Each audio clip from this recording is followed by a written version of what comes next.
खरमास में रोजाना ही तुलसी में जल अर्पित करने वाले हो जाएं, सावधान कहीं आपकी ये एक छोटी सी गलती आपके परिवार के ऊपर संकट खड़े न कर दे।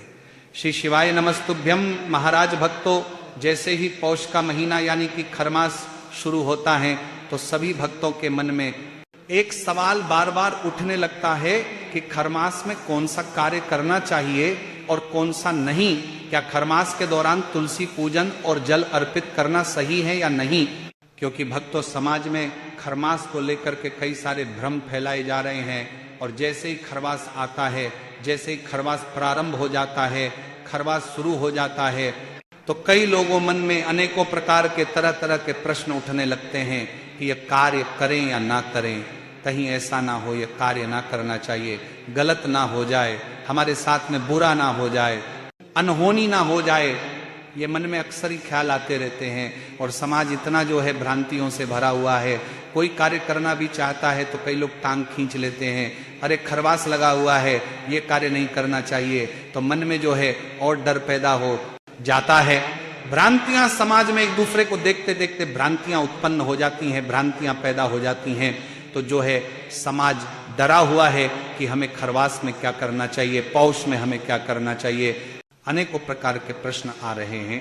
तो भक्तों, आज के इस वीडियो में हम आपको इन्हीं सवालों के जवाब देने वाले हैं। जैसे कि खरमास कब से लेकर कब तक रहेगा, खरमास के दौरान पूजा पाठ करना सही है या नहीं, खरमास में विवाह की तारीख सुनिश्चित कर सकते हैं या नहीं, खरमास के दौरान कोई नई जमीन भूमि या प्लॉट आदि ले सकते हैं या नहीं, और सबसे महत्वपूर्ण प्रश्न की क्या खरमास के दौरान तुलसी पूजन किया जा सकता है या नहीं, और साथ ही खरमास में रविवार के अलावा कौन सा वह दिन है जिस दिन तुलसी में जल अर्पित नहीं करना चाहिए। तो चलिए भक्तों, जानते हैं इन सभी सवालों के बारे में। लेकिन उससे पहले यदि आपको यह वीडियो थोड़ा सा भी उचित लगे तो वीडियो को लाइक करें, चैनल को सब्सक्राइब करें और कमेंट में ओम नमो भगवते वासुदेवाय या हर हर महादेव जरूर लिखें। तो चलिए भक्तों, सबसे पहले बात करते हैं खरवास क्या है, खरवास कैसे लगता है।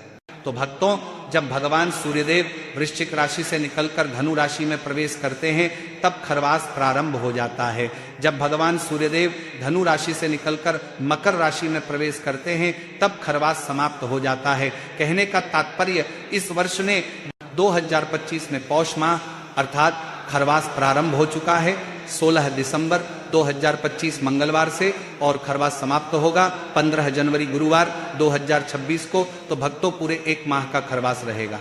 अब बात करते हैं कि खरवास में क्या करना चाहिए। तो भक्तों, खरवास में जो है मांगलिक कार्य, केवल विवाह आदि के कार्य नहीं करना चाहिए, बाकी सारे कार्य कर सकते हैं। इसी के साथ भक्तों का अगला प्रश्न रहता है कि खरवास में पूजा पाठ करना चाहिए या नहीं करना चाहिए।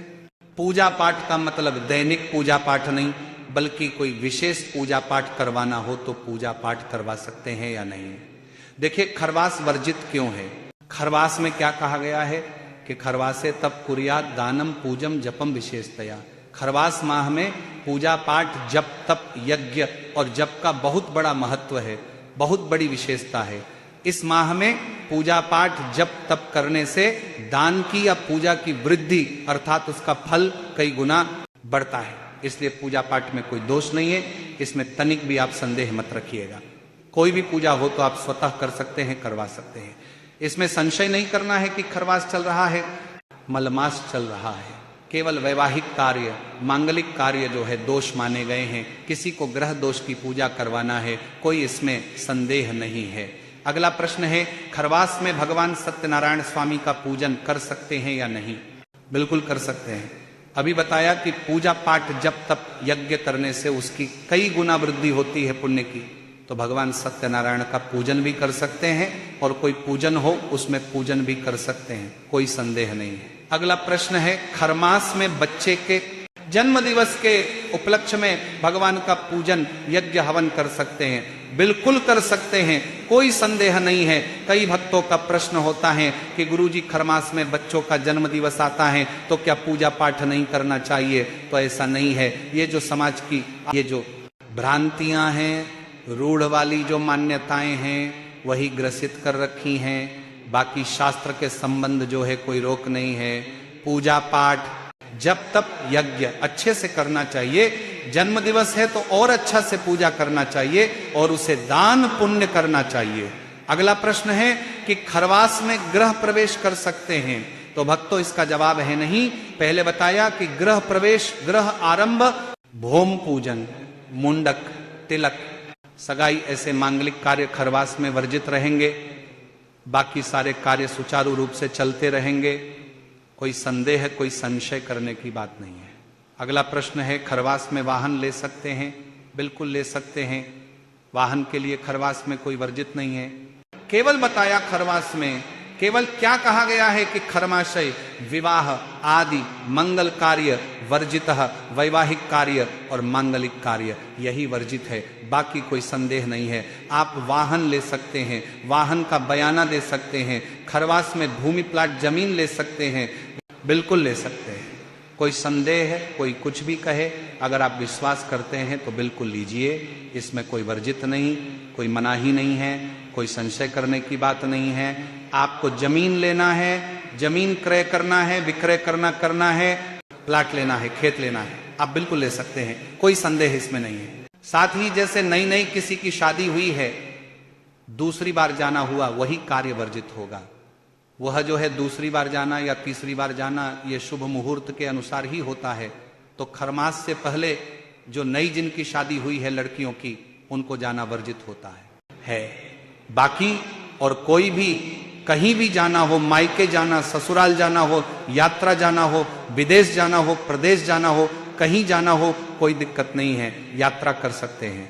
अगला प्रश्न है कि खरमास में विवाह आदि की तारीख सुनिश्चित कर सकते हैं? कहने का तात्पर्य है कि खरमाह में पौष माह में विवाह आज देख रहे हैं, विवाह कहीं रिश्ता बन गया है तो क्या डेट निश्चित कर सकते हैं? डेट फिक्स कर सकते हैं, बिल्कुल कर सकते हैं, इसमें कोई संदेह नहीं है।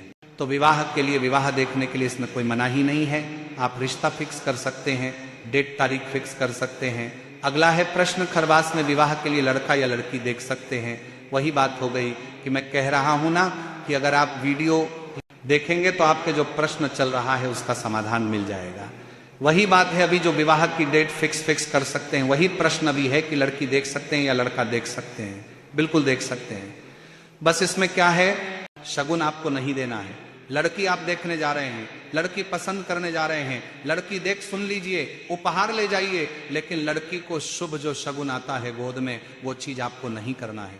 बाकी आप लड़का देख सकते हैं, आपको शुभ जो शगुन देखने जा रहे हैं, लड़की देख सकते हैं, कोई संशय करने की बात नहीं है। अगला प्रश्न है खरवास में छत ढलवा सकते हैं? अर्थात मकान बन रहा है तो स्लैब डाल सकते हैं, लिंटर डाल सकते हैं, छत डाल सकते हैं, बिल्कुल डाल सकते हैं। यदि मकान पहले से आरंभ हो चुका है, खरवास में लगने से पहले मकान शुरू हो चुका है, तो आप खरवास में छत ढाल सकते हैं। बस केवल पंचक का विचार करना चाहिए। पंचक ना लगा हो, आप बिल्कुल उसमें अपनी ढलैया कर सकते हैं, स्लिप डाल सकते हैं। अगला प्रश्न है खरमास में नया सामान ले सकते हैं? जी बिल्कुल ले सकते हैं। केवल वैवाहिक कार्यक्रम, मांगलिक कार्यक्रम के लिए खरवास वर्जित कहा गया है, बाकी और किसी के लिए वर्जित नहीं है। आप बिल्कुल जो भी खरीदारी कर रहे हैं खरीदारी कर सकते हैं, कोई संदेह संशय मत करिएगा। अब भक्तों बात करते हैं कि खरवास में क्या नहीं करना चाहिए, तो ध्यान से सुनिए। शास्त्रों में लिखा गया है कि खरमाशय विवाह आदि मंगल कार्य वर्जिता, विवाह आदि मांगलिक कार्य ही केवल दोष माने गए हैं, वर्जित माने गए हैं। जैसे विवाह, मुंडन, गृह प्रवेश, गृह आरंभ, भूमि पूजन, सगाई, गोद भराई, तिलक, ऐसे जो कार्य जो है वो वर्जित किए गए हैं। बाकी सारे कार्य सुचारू रूप से चलते रहेंगे। पूजा पाठ जितना हो सके आप कर रहे हैं या करा रहे हैं, बहुत अच्छी बात है। दान कर रहे हैं, दान पुण्य कर रहे हैं, उसका पुण्य का कई गुना आपको बढ़ोतरी होगी। अब भक्तों बात करते हैं तुलसी पूजन की।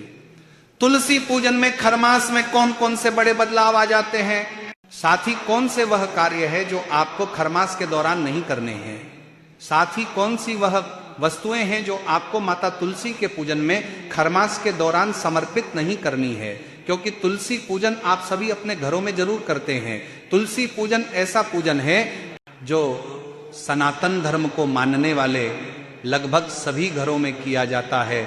और खरमास एक ऐसा महीना है जिसमें तुलसी पूजा में बदलाव आ जाता है।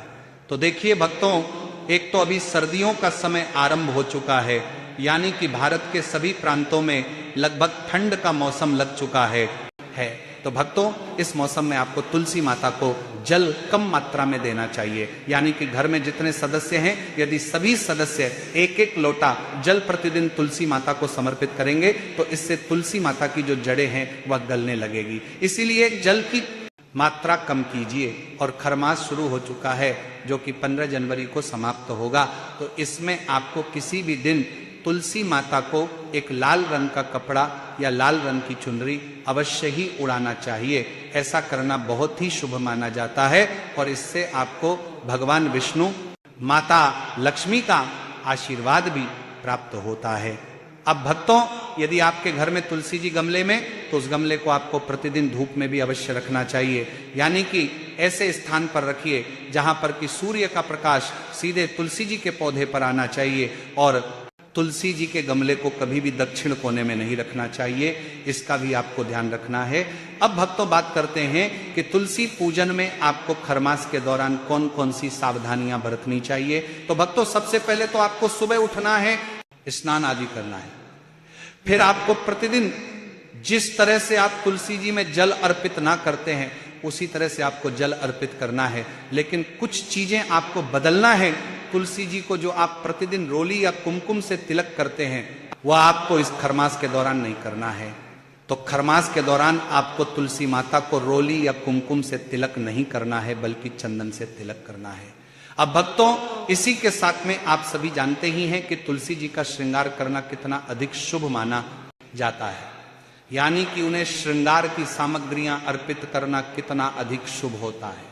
लेकिन आपको इस खरमास के दौरान तुलसी माता को श्रृंगार की सामग्रियां अर्पित नहीं करनी है। चाहे खरमास में एकादशी हो या पूर्णिमा हो, कोई भी तिथि हो, उसमें आपको खरमास के दौरान तुलसी माता को श्रृंगार की सामग्री अर्पित नहीं करनी है। तो खरमास में इस बात का भी आपको विशेष ध्यान रखना है। तीसरी बड़ी बात यह है कि पूरे खरमास भगवान विष्णु के साथ माता तुलसी का पूजन नहीं होगा। इस भगवान विष्णु और माता तुलसी का एक साथ जो हम पूजन करते हैं, तो भगवान विष्णु को ये तुलसी माता के साथ विराजमान नहीं करना है। पूरे खरवास के लिए प्रश्न आता है। हमारी माताओं बहनों ने पूछा कि पंडित जी, हमने तो उसी गमले में शालिग्राम जी विराजमान कर रखे हैं जिसमें तुलसी जी हैं, तो उनको वहां से अभी कुछ समय के लिए अपने मंदिर में विराजमान कीजिए। शालिग्राम जी को तुलसी माता के गमले से हटा दीजिए, दोनों की पूजा कीजिए, एक साथ ना कीजिएगा। चौथी बड़ी बात यह है कि रविवार को हम विशेष रूप से तुलसी में जल नहीं देते हैं, उसका आप ध्यान रखिए। लेकिन एक और है, जिस दिन आपको खरमास में जल नहीं देना है, खरमास में मंगलवार को भी जल देने की मनाही कही गई है कि मंगलवार के दिन भी तुलसी माता में खरमास के समय पर जल नहीं अर्पित करना चाहिए। तो इसका आप ध्यान रखिएगा। बाकी दिनों में जल देने के जो नियम है वो उसी प्रकार से रहेंगे और दीपक भी आप प्रतिदिन तुलसी के वहां लगा सकते हैं। केवल रविवार के दिन आपको तुलसी जी को स्पर्श नहीं करना है और एकादशी और द्वादशी पर भी आपको ना स्पर्श करना है और ना ही तुलसी दल तोड़ना है। ऐसा करने से भयंकर दोष लगता है। तो भक्तों, यदि जानकारी उचित लगी हो तो वीडियो को लाइक और चैनल को सब्सक्राइब जरूर करें।